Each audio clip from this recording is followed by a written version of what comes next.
Advances को continue करता है in carried out of his substantive procedure. जब भी ऑडिटर कैरिड आउट करता है उसकी सब्सटेंटिव प्रोसीजर तो वो एग्जामिन करता है सारे लार्ज एडवांसेस को। अदर एडवांसेस जो होता है उसको भी वो एग्जामिन करता है सैम्पल बेसिस पे। जो अकाउंट आइडेंटिफाइड किए जाते हैं एज अ प्रॉब्लमेटिक अकाउंट, मतलब जिसके अंदर प्रॉब्लम लग रही है, ऐसे अकाउंट्स को वो क्या करता है, एग्जामिन करता है डिटेल के अंदर। उसके अंदर फिर वो ये नहीं देखता कि इसकी अमाउंट कितनी है। अगर अमाउंट इनसिग्निफिकेंट भी होती है तो भी वो उसको क्या करेगा, डिटेल में एग्जामिन करेगा।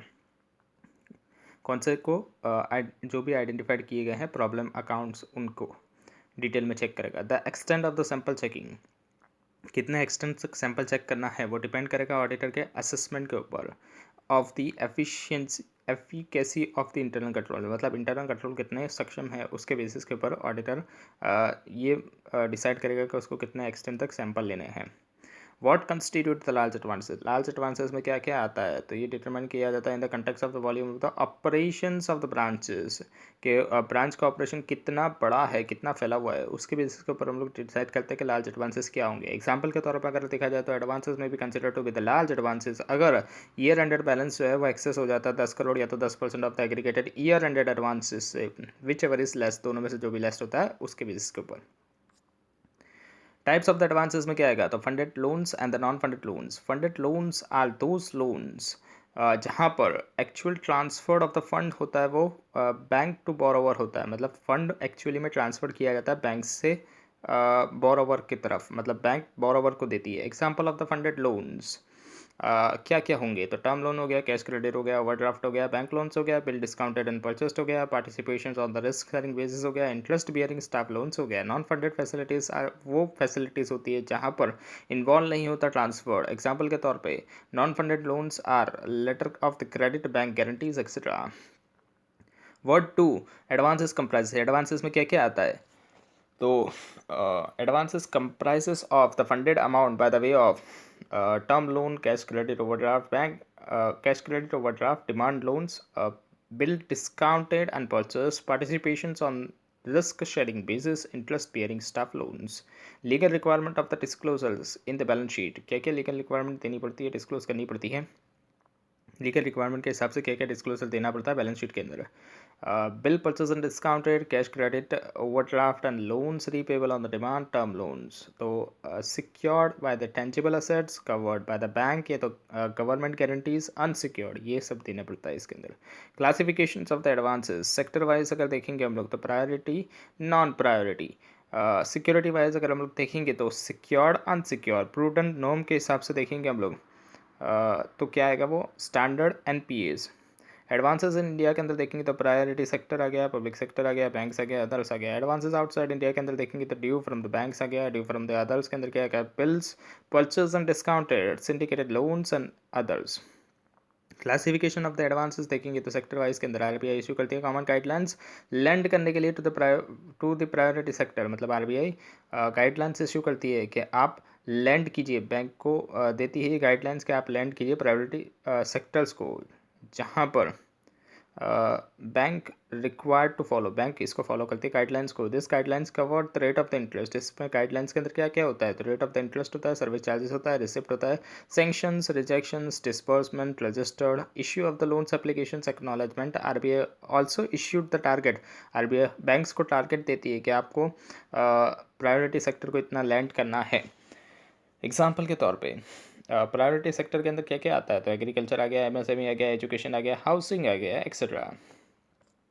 Security wise, banks ask the security or the collateral while lending to assures that the borrower will retain the money to the banks in the prescribed time, else the banks having the legal authority, bank security लेती है ताकि उसको assure हो पाए कि जो borrower है वो रिटर्न कर देगा मनी प्रिस्क्राइब टाइम पे। अगर उसने नहीं किया तो बैंक के पास लीगल अथॉरिटी हो जाती है कि बैंक उसको सेल कर सकती है collateral to recover its money, ताकि वो रिकवर कर पाए मनी को। Nature of the security, primary security refer करता है सिक्योरिटीज जो कि ऑफर की जाती है by the borrower from the bank, finance और the one against which the credit has been extended by the banks. ये सिक्योरिटी होती है, ये प्रिंसिपल सिक्योरिटीज होती है for an advance. Collateral security क्या होती है, ये एडिशनल सिक्योरिटी होती है। Securities can be in form किस फॉर्म में होती है? ये टेंजिबल या तो इंटेंजिबल एसेट के फॉर्म में होती है, मूवेबल या तो इमूवेबल एसेट के फॉर्म में होती है। Example of the most of the common types of the securities जो कि एक्सेप्ट की जाती है बाय द बैंक्स, वो कौन सी है? पर्सनल सिक्योरिटी गारंटर है, good stock, debtors, trade receivables, gold ornaments and bullions, immovable property, plantations, agriculture advance के केस के अंदर, third party guarantees, bankers, general lean, life insurance policies, stock exchange securities and the other instrument. Mode of creation of the securities, पहला mode है mortgage. Mortgage क्या होता है? Mortgage बहुत अलग अलग प्रकार के होते हैं, सेवरल काइंड्स के होते हैं, लेकिन मोस्ट इंपॉर्टेंस कौन सा होता है? Registered mortgage and equitable mortgage. Registered mortgage can be affected by the registered instrument. यहाँ पर अफेक्ट किया जाता है किसके द्वारा? रजिस्टर्ड इंस्ट्रूमेंट के द्वारा, जिसको हम लोग क्या बोलते हैं? मॉर्गेज डीड बोलते हैं। ये साइन की जाती है मॉर्गेजर के द्वारा। It is registered it registered the property to the mortgagee as a security. ये रजिस्टर्ड हो जाती है प्रॉपर्टी जो भी दी जाती है वो मॉर्गेजी के पास एज ए सिक्योरिटी, मतलब मॉर्गेजी उसको एज ए सिक्योरिटी रख लेता है। Equitable mortgage on the other hand के ऊपर ये इफेक्ट की जाती है by the married delivery of the title deed. यहाँ पर सिर्फ डिलीवरी हो जाती है टाइटल डीड की या तो अदर डॉक्यूमेंट्स की of the title with the intention to create the securities. किस इंटेंशन से? कि ये जो भी टाइटल डीड डिलीवर्ड की गई है ये सिक्योरिटी के फॉर्म में रहती है। प्लेज क्या होती है? अ प्लेज दस इन्वॉल्व द बेलमेंट। प्लेज के अंदर बेलमेंट इन्वॉल्व होता है या तो डिलीवरी ऑफ द गुड्स होता है by the borrower to the lending banks with the intention to create a charge there on. Charge create किया जाता है as a security for an advance. जो भी एडवांस दिया गया है उसके अगेंस्ट में सिक्योरिटी के तौर पर चार्ज क्रिएट किया जाता है। The legal ownership of the goods remain with the pleasure. जो लीगल ओनरशिप होती है वो किसके पास रहती है? प्लेजर के पास रहती है। While the lending banker get the certain defined interest in the goods. जो लैंडिंग बैंकर यानी जिसने पैसा दिया है, जिस बैंक ने पैसा दिया गया है उसको क्या मिलता है? सिर्फ इंटरेस्ट मिलता है गुड्स का। The pledge of the goods constitute a specific या तो फिक्स चार्ज। इसके अंदर स्पेसिफिक या तो फिक्स चार्ज लगता है।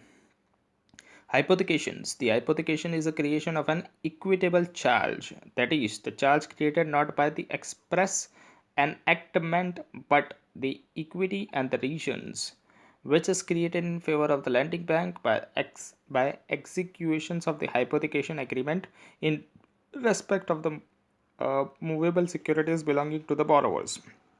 Neither the ownership nor the positions is transferred to the bank. यहाँ पर ना तो ओनरशिप ना तो पोजीशंस ट्रांसफर किया जाता है बैंक को। हाउएवर, लेकिन फिर भी जो बोरोवर है वो होल्ड कर रहा है physical positions of the goods as an agent या तो ट्रस्टीज ऑफ द बैंक। जिसने जो बोरोवर होता है वो होल्ड करता है क्या? फिजिकल पोजीशंस गुड्स का एजेंट के तौर पे या तो ट्रस्टी के तौर पे of the bank. The borrower periodically submit. Borrower क्या करता है? पीरियोडिकली सबमिट करता है statements regarding the quantity and the value of the hypothecated assets. यहाँ पर क्या होता है? स्टॉक या डिटेल्स या तो एक्सेट्रा कुछ भी एसेट हो सकती है। To the lending bank on the basis of which the drawing power of the borrower is fixed. और उसके बेसिस के ऊपर ड्राइंग पावर फिक्स्ड किया जाता है। ये जैसा हम लोग देखते हैं CCOD के अंदर हमको देखने मिलता है। असाइनमेंट, जहाँ पर क्या किया जाता है? स्टॉक या डिटेल को रखा जाता है, हाइपोथिकेट किया जाता है। Assignment represents a transfer of an existing या तो फ्यूचर डेट। असाइनमेंट में क्या होता है? ट्रांसफर होता है एक्सिस्टिंग या तो फ्यूचर डेट का, राइट्स या तो प्रॉपर्टी का, जो कि बिलोंग करती है एक पर्सन को in favour of the another person. Only actionable claims, मतलब सिर्फ एक्शनेबल क्लेम, जहाँ पर क्या आएगा? Claim to any debt other than the debt securities by the mortgage of the immovable property या तो हाइपोथिकेशन या तो pledge of the movable property such as a book debt and the life insurance policies are accepted by the bank as securities by the way of the assignment. And assignment gives the assignee absolute right over the monies या तो debt assigned to him. Set off, ये क्या होता है? तो set off is a statutory right of creditor to adjust wholly या तो partly the debit balance in the debtors account against any credit balance lying in the another accounts of the debtors. The right to set off enables the banks to combine the two accounts, deposit accounts and the loans account, of the same persons provided both the accounts are in the same name and the same right. यानी कि एक बंदा जो है उसका accounts है किसी एक बैंक के अंदर, वहाँ पर ब्रांच जो होती है वो मैटर नहीं करती, ब्रांच कोई भी हो, ब्रांच को हम लोग एक सिंगल एंटिटी ही मानते हैं। तो उस केस के अंदर अगर एक डेबिट बैलेंस चलता है उसका और एक क्रेडिट बैलेंस चलता है, मतलब एक डिपॉजिट चल रहा है एक लोन चल रहा है, तो अगर लोन वो रीपे नहीं कर रहा है तो उसको डिपॉजिट के सामने हम लोग एडजस्ट कर लेंगे, लेकिन यहाँ पर सेम नेम और सेम राइट के अकाउंट्स होने चाहिए। That is the capacity of the account holder in the both the account should be the same. Capacity दोनों की अंदर सेम होनी चाहिए। For the purpose of the set off purpose के लिए सारे branches of the bank are treated as a one single entities. यानी SBI से लिया है और एसबीआई के अंदर ही उसका डिपॉजिट अकाउंट्स भी है, लोन भी अकाउंट भी है, लेकिन अलग अलग ब्रांचेस में है तो मैटर नहीं करेगा। उन अलग अलग ब्रांचेस को हम लोग एक सिंगल एंटिटी ही मानेंगे, एसबीआई ही मानेंगे। The right of this set off can be exercise in respect of the time bar debt also. Time bar debt के अंदर भी हम लोग इसको एक्सरसाइज कर सकते हैं। लियन क्या होता है? Lien is the creation of the legal charge with the consent of the owner. यहाँ पर ओनर का कंसेंट लिया जाता है, ये एक लीगल चार्ज है। Which gives the lender a legal right, lender को लीगल राइट देता है सीज करने के लिए या तो डिस्पोज करने के लिए या तो लिक्विडेट करने के लिए asset under the lane. Prudential norms on the income recognition, asset classifications and the provisioning pertaining to the advances। यहाँ पर क्लासिफिकेशन कैसे किया जाता है? तो स्टैंडर्ड लोन्स के अंदर स्टैंडर्ड रेगुलर होता है या तो एसएमए होता है। एसएमए मतलब स्पेशल मेंशन अकाउंट। एसएमए क्या होता है? स्पेशल मेंशन अकाउंट होता है। एसएमए 0 होता है, एसएमए 1 होता है, एसएमए 2 होता है। एसएमए 0 क्या है? तो account showing the stress signals. यहाँ पर स्ट्रेस सिग्नल्स मिलते हैं तो उसको हम लोग एसएमए 0 के अंदर डाल देते हैं। और एसएमए 1 के अंदर क्या होता है? तो ओवर ड्यू जो है वो बिटवीन 31 टू 60 डेज़ का होता है। और एसएमए 2 क्या होता है? तो जहाँ पर ओवर ड्यू जो होता है वो बिटवीन 61 टू 90 डेज़ के अंदर होता है। और फिर उसके बाद अबाउ 90 डेज़ अगर ओवर ड्यू हो जाता है तो उसको हम लोग एनपीए बोलते हैं। तो एनपीए लोन्स के अंदर आ जाएगा। फिर वो उसके अंदर 3 कैटेगरी है, एक सब स्टैंडर्ड है, एक डाउटफुल है और एक लॉस है। और डाउटफुल में भी D1 D2 और D3 आता है। Agricultural advances affected by the natural calamities. Master circular issued by the RBI। Master circular issue करती है आरबीआई, जो डेल करता है, एलोबरेट करता है, मतलब उसके अंदर बताया जाता है कि कैसे क्लासिफिकेशंस किया जाएगा, कैसे इनकम रिकॉग्नाइज की जाएगी। Importance issue due to the impairment cause by the natural calamities. जो भी नेचुरल कैलामिटीज़ की वजह से जो भी दिक्कतें आ रही है उसकी वजह से क्या किया जाएगा वो इस मास्टर सर्कुलर के अंदर बताया जाता है। बैंक में decide on their own relief measures. Bank decide कर सकती है उसकी ओन रिलीफ मेजर्स जो भी वो देना चाहती है। विज कन्वर्जन्स ऑफ द, मतलब यहाँ पर क्या क्या रिलीफ मेजर्स बैंक्स दे सकती है? तो वो कन्वर्स कर सकती है शॉर्ट टर्म प्रोटेक्शन लोन को इनटू द लॉन्ग टर्म, या तो रीशेड्यूल कर सकती है वो of the repayment period and the sanctioning of the fresh short term loans, यानी सेंक्शन कर सकती है फ्रेश शॉर्ट टर्म लोन इसको रीशेड्यूल करके, subject to the guidelines contain in the RBI's. मतलब रीशेड्यूल्स कर सकती है ऑफ द पेमेंट पीरियड, मतलब जो भी पेमेंट पीरियड था उसको रीशेड्यूल कर सकती है। एंड सेंक्शन भी कर सकती है, फ्रेश लोन भी दे सकती है शॉर्ट टर्म लोन्स के बदले में। यानी लॉन्ग टर्म लोन थी उसको शॉर्ट टर्म में कन्वर्ट भी कर सकती है फ्रेश लोन के तौर पे।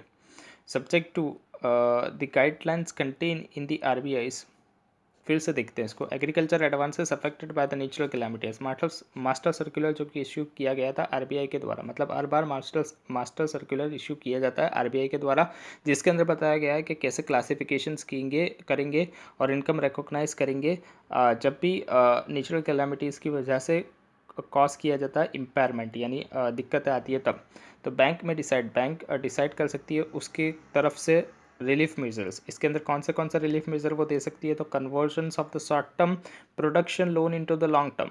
शॉर्ट टर्म प्रोडक्शन लोन को लॉन्ग टर्म कर सकती है वो। Reschedulement of the repayment period, reschedule कर सकती है वो रीपेमेंट पीरियड को। And sanctioning of the fresh short term loan, sanction कर सकती है fresh short term loans, subject to the guidelines contained in the RBI's latest master circular.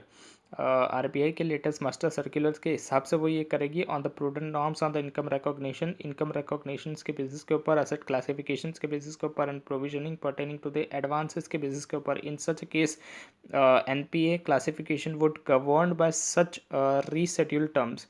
इस case के अंदर जो एनपीए का क्लासिफिकेशन वो किससे गवर्न किया जाएगा? रीशेड्यूल्ड टर्म्स के बेसिस के ऊपर गवर्न किया जाएगा। एनपीए का क्लासिफिकेशन गवर्न कैसे किया जाएगा? रीशेड्यूल टर्म्स के बेसिस के ऊपर किया जाएगा।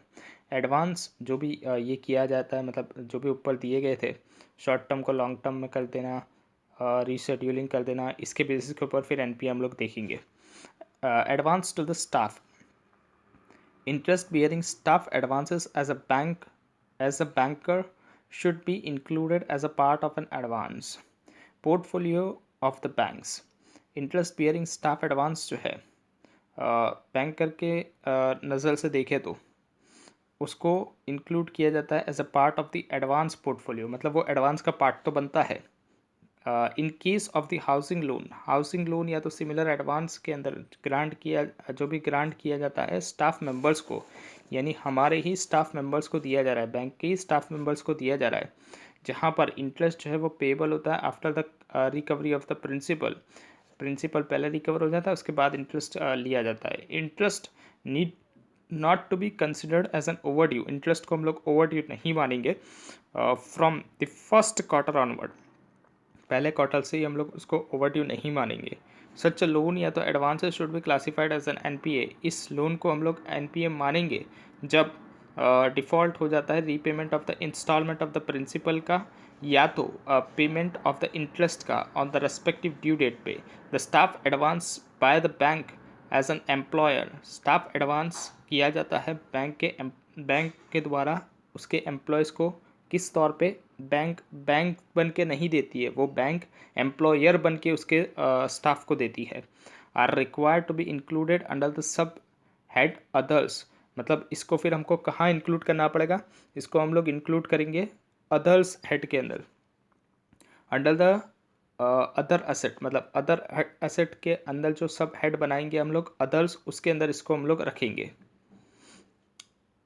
एग्रीकल्चर एडवांसेस के अंदर क्या है? As per the guidelines agriculture advances दो प्रकार के होते हैं।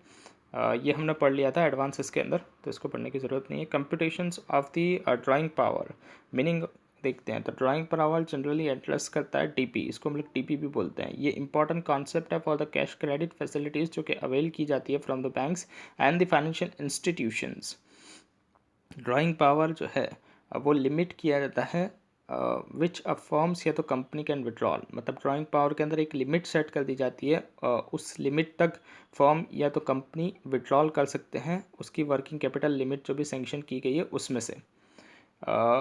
Different from the sanction limit, the sanction limit is total exposure, sanction limit जो होती है वो टोटल एक्सपोजर होता है that the bank can take on the particular client, bank अपने पर्टिकुलर क्लाइंट पे निकालती है वो कैसे? मतलब ये जो सेंक्शन लिमिट होती है इसके अंदर ये सारी चीज़ें वो फैसिलिटीज़ कर सकती है, मतलब ये सारी फैसिलिटीज़ दे सकती है उसके अंदर, सेंक्शन लिमिट के अंदर कैश क्रेडिट दे सकती है, ओवरड्राफ्ट दे सकती है, एक्सपोर्ट पैकिंग क्रेडिट दे सकती है, non refunded exposures etcetera. On the other hand, other hand के ऊपर जो ड्राइंग पावर होता है वो रेफर करता है अमाउंट जो भी कैलकुलेट की जाती है on the basis of the primary securities less margin. जो ड्राइंग पावर होता है उसको कैसे कैलकुलेट किया जाता है? प्राइमरी सिक्योरिटीज़ में से लेस किया जाता है मार्जिन को पर्टिकुलर डेट पे। Considerations: all the accounts should be kept within both the drawing power and the sanction limit at all the time. The accounts which exceed the sanction limit or the drawing power or against the unapproved securities या तो other irregular should be brought to the notice to the management या तो head office regularly। मतलब ऐसा कुछ भी हो जाता है जो ये सब पता है हमको, ऐसा कुछ भी हो जाता है तो इसको तुरंत नोटिस करना पड़ेगा मैनेजमेंट को या तो हेड ऑफिस को रेगुलरली। मैनेजमेंट को इसको तुरंत नोटिस करना पड़ेगा या तो हेड ऑफिस को नोटिस करना पड़ेगा रेगुलरली अगर ऐसे इरेगुलरिटीज़ फाउंड आउट होते हैं अकाउंट्स के अंदर। तो banks duties, bank should ensures that the drawings in the working capitals account are covered by the adequacy of the current asset। Bank ये इंश्योर करता है कि जो ड्राइंग्स है वर्किंग कैपिटल अकाउंट्स के अंदर वो कवर्ड की जा रही है by the adequacy of the current assets current by the adequacy of the current asset. Drawing power is required to be arrived at the base on the current asset statements. Drawing power किसके basis पे निकाला जाता है? Current stock statement के basis के ऊपर निकाला जाता है. However considering the difficulties of the large borrower को बड़ी डिफिकल्टीज आती है इसके अंदर. ये भी एडवांस इसके अंदर आ गया पॉइंट है. तो स्टॉक स्टेटमेंट रिलाइट किया जाता है upon by the banks for determining the drawing power should not be older than the 3 month. बड़े लोगों के लिए क्या बोला गया है? बड़े बोरोवर्स के लिए कि ओल्डर देन 3 मंथ नहीं होना चाहिए, मतलब 3 महीने तक का चलेगा. The outstanding in the amount based on the drawing power calculated from the stock statement older than the 3 month is deemed to be irregular. अगर 3 महीने पहले का हुआ तो irregular हो जाएगा. Auditors concern the auditors statements, quarterly returns and the other statements submitted by the borrowers to the banks should be scrutinized in detail. Auditor को क्या करना है? ये जो भी स्टॉक स्टेटमेंट है, क्वार्टरली रिटर्न्स है एंड अदर स्टेटमेंट जो भी सबमिट किए गए हैं बोरोवर ने बैंक को, उसको स्क्रूटिनाइज करना है डिटेल के अंदर. Audited annual report submitted by the borrowers, ये इसको भी स्क्रूटिनाइज करना है properly. The monthly stock statement of the month for which the audited accounts are prepared and submitted should be comprised and reasons for the deviations, if any, should be ascertained. Monthly stock statements जो month के होते हैं उसको भी for which the audited accounts are prepared, जिससे audited account prepare किए गए हैं and submit किया गया उसको भी compare करना पड़ेगा उसको. और अगर कोई रीजन्स होता है तो रीजन्स का डेविएशन, अगर कोई रीजन्स होता है, डेविएशंस होता है, तो वो भी पूछना पड़ेगा कि क्यों है ये. Computations of the DP. It need to ensure that the drawing power is calculated as per the extent guidance formulated by the board of the directors of the respective bank. यहाँ पर जो ड्राइंग पावर होता है वो calculate कैसे किया जाता है? गाइडलाइंस को फॉलो करते हुए जो कि बोर्ड ऑफ डायरेक्टर्स ने बनाई है respective bank, and agreed upon the concern statutory auditor. और कंसर्न स्टैट्यूटरी ऑडिटर जो है वो एग्री करना चाहिए उसके ऊपर. Special consideration should be given to the proper reporting of the sundry creditors for the purpose of calculating the drawing power. Stock audit. The stock audit should be carried out by a bank for all the accounts having funded exposure more than 5 crore. 5 crore से ज़्यादा का जिसका भी funded exposure है उसका stock audit होना compulsory होता है. Auditors can also advice for the stock audit in other cases. Auditor advice कर सकता है स्टॉक ऑडिट अदर केसेस के अंदर भी, अगर सिचुएशंस वारंट द सेम. अगर सेम सिचुएशंस की वारंट निकलती है, मतलब वैसा लगता है उसको केस के अंदर कराना ज़रूरी है, तो उसके अंदर भी वो करा सकता है. ऑडिटर बोल सकता है बैंक को कि आप कीजिए इसका भी stock audit. Branches should obtain the stock audit report from the lead bank. Branches जो होती है वो ऑब्टेन करेगी स्टॉक ऑडिट रिपोर्ट कहाँ से? लीड बैंक से. इन केसेस जहाँ पर bank is not leader of the consortium of the working capital, उस केस के अंदर जहाँ पर बैंक जो है वो लीडर नहीं है consortium of the working capital का, उस केस के अंदर क्या करेगी वो? लेगी किसके पास से? लीड बैंक के पास से. The report submitted by the stock auditor should be reviewed during the course of an audit. जो भी रिपोर्ट सबमिट की जाती है स्टॉक ऑडिटर की उसको रिव्यूड किया जाता है ऑडिट के दरमियान में, एंड स्पेशल फोकस किया जाता है कमेंट्स के ऊपर बाय द स्टॉक ऑडिटर के. स्टॉक ऑडिटर ने क्या क्या कमेंट्स दी गई है उसके ऊपर स्पेशल फोकस्ड किया जाता है. On the valuation of the securities and calculation of the drawing power. कौन सी के ऊपर वो कमेंट करेगा? सिक्योरिटीज़ की वैल्यू के ऊपर एंड ड्राइंग पावर के ऊपर कि कैसे कैलकुलेट किया गया है drawing power. Particulars of the current asset यहाँ पर दिया जाता है, हम कैसे ड्राइंग पावर कैलकुलेट करते हैं वो बताया गया है. तो stock at a realisable value 1000 है, लेस किया जाएगा उसके अंदर से. अनपेड स्टॉक सन्ड्री क्रेडिटर्स आएगा इसके अंदर, एक्सेप्टेंस LC एक्सेट्रा आएगा. तो हमारे पास क्या बचेगा, पेड फॉर द स्टॉक्स बचेगा।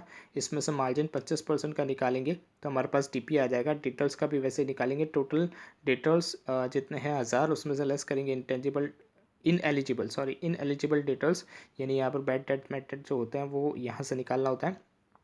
तो हमारे पास आ जाएगा एलिजिबल डिटेल्स, इसका 40% मार्जिन हम लोग निकालेंगे तो हमारे पास आ जाएगा डीपी, और दोनों का डीपी अगर हम लोग देख लें तो टोटल डीपी हमको मिल जाएगा 780। एडवांस देखते हैं, audit of the advances. In carrying out the audit of the advances, auditor को प्राइमरीली कंसर्न करना पड़ता है, ऑब्टेन करना पड़ता है एविडेंस किसका, फॉलोइंग का। क्या क्या चीज़ें आएगी इसके अंदर, amount included in the balance sheet in respect of the advances which are outstanding at the date of the balance sheet। जो भी amount included है balance sheet के अंदर एडवांसेस को लेकर जो कि आउटस्टैंडिंग है बैलेंस शीट डेट पे, वो उसको क्या करना पड़ेगा, उसको एविडेंस लेना पड़ेगा। Advances representing the amount due to the bank, जो भी एडवांसेस जो रिप्रेजेंट कर रहे हैं amount due to the banks, उसका भी उसको एविडेंस लेना पड़ेगा। Amount due to the banks are appropriately supported by the loan documents and the other documents as applicable to the nature of the advances। there are no unrecorded advances, कोई unrecorded advances नहीं है, वैसा भी उसको evidence लेना पड़ेगा। stated basis of the valuations of the advances is appropriately and properly applied, and recoverabilities of the advances is recognized in their valuations। The advances are disclosed, classified, and described in accordance with the recognized accounting policies and the practices and relevant statutory and regulatory requirement। Proper उसका disclosure classification किया गया है और उसको describe किया गया है advances को अकाउंटिंग पॉलिसीज़ के हिसाब से एंड प्रैक्टिसेस के हिसाब से, जो कि रिलेवेंट है to the statutory and regulatory requirement. Appropriate provisions किया गया है टुवर्ड द एडवांसेस, जो कि एज़ पर RBI के नॉर्म्स के हिसाब से है, अकाउंटिंग स्टैंडर्ड के हिसाब से है, जो कि जनरली एक्सेप्टेड अकाउंटिंग प्रिंसिपल है उसके हिसाब से है। The auditor can obtain the sufficient and appropriate audit evidence about the advances by the study and evaluating the internal controls. Internal controls को स्टडी और इवेल्युएट करके वो sufficient and appropriate audit evidence निकाल सकता है रिलेटिंग टू द एडवांसेस के and bye, और वो कैसे ये कर सकता है, एग्जामिन करके validity of the records amount, examine करेगा कि कितना वैलिड है रिकॉर्ड, जो भी रिकॉर्ड किए गए हैं अमाउंट वो एग्जामिन कर सकता है। लोन के डॉक्यूमेंट्स को रिव्यू कर सकता है। ऑपरेशंस ऑफ द अकाउंट्स को एग्जामिन कर सकता है। Existence and enforceabilities and valuation of the securities को checking compliance with the RBI norms के हिसाब से सब कंप्लायंस किए गए ना, वो भी चेक कर सकता है, जिसके अंदर इंक्लूड किया जाता है appropriateness, classifications and the provisions, and carrying out the appropriate analytical procedures, और कैरी कर सकता है वो appropriate analytical procedure, ये लगा के वो देख सकता है। in carrying out his substantive procedure, the auditor should examine all the large advances, सारे large advances को चेक करेगा। other advances जो होंगे उसको sample basis के ऊपर examine करेगा।